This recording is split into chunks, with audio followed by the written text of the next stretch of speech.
Hello there Pixel Pushers, Sadiq Hussain here with another Affinity photo tutorial. This time we're back in the gardens of Hinnick House.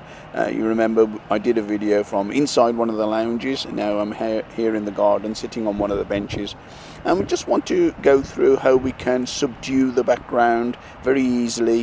One method of subduing the background so that we can emphasize one particular subject in the image. So here we've got a small flower on the left hand side with a lovely featured rock pebble on the footpath just round the corner from where I'm sitting now.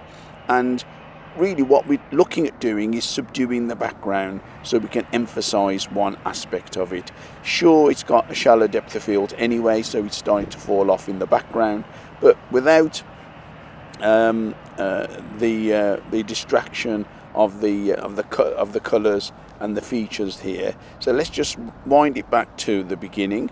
So that's the JPEG out of the camera. So it's not a RAW file, it's a JPEG, and we want to fix the exposure first of all. So one of the first things we can do is put an adjustment layer on it. Sorry, it's not an adjustment layer, that's a mask. We don't want a mask.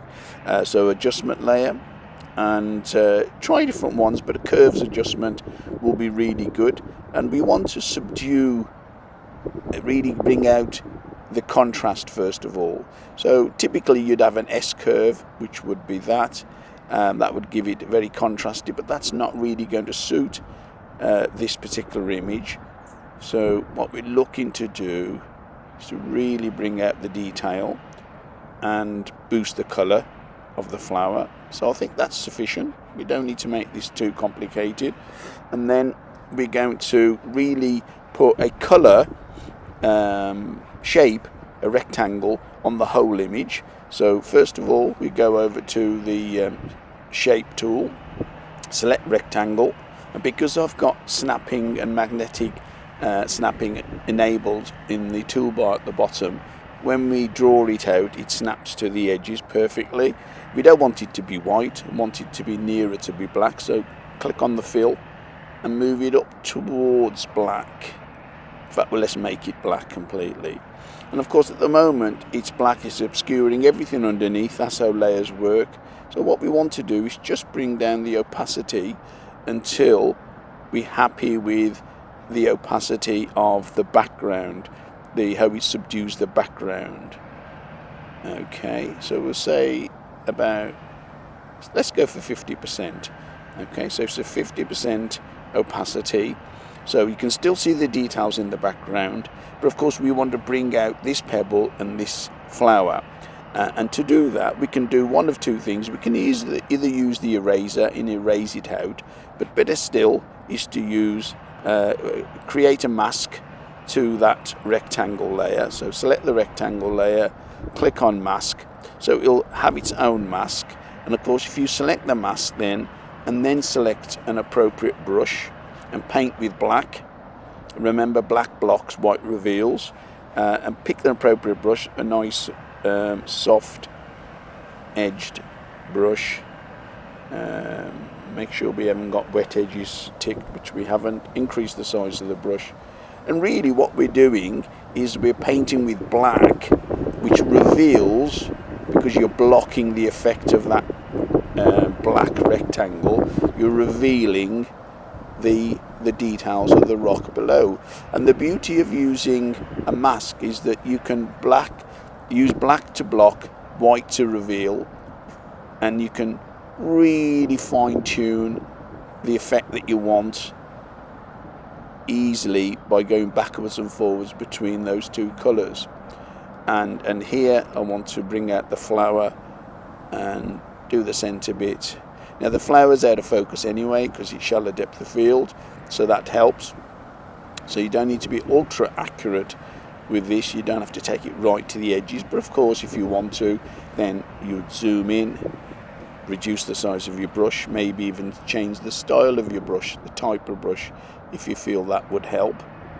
And what you are effectively blocking, you're not erasing the pixels, you're blocking the effect of the black rectangle that we've put on the shape, and that's designed to the rectangle is designed to make the background darker, but of course then you can select which part of the image you don't want to be dark, and we've said the rock and the flower, but of course that could be a person, that could be another part of an image, it could be a building, anything at all.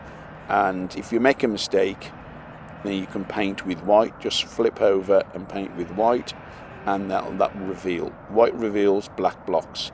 Remember that and you'll be good to go. Okay, and I think we're nearly done.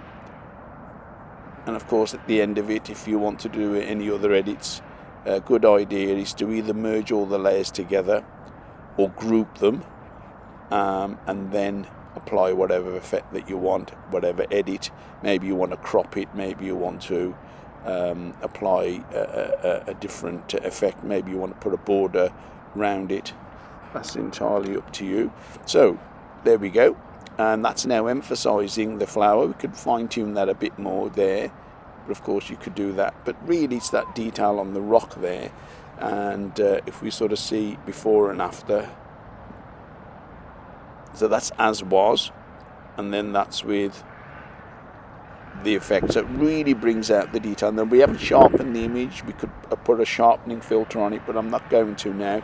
So if I just show you about grouping, so just select the layers that you want, press the shift key to select all, right click, group them, and once you've grouped them, whatever you do universally will affect that group. So one of the things we could do is add a border around it. So we just click on the layer effect and we want to put an outline, and we want to make the outline maybe white, and then we want it on the inside of the image, and then we just move that slider to where we want it. If you wanted to do that, of course, let's do that. Okay, so there we go.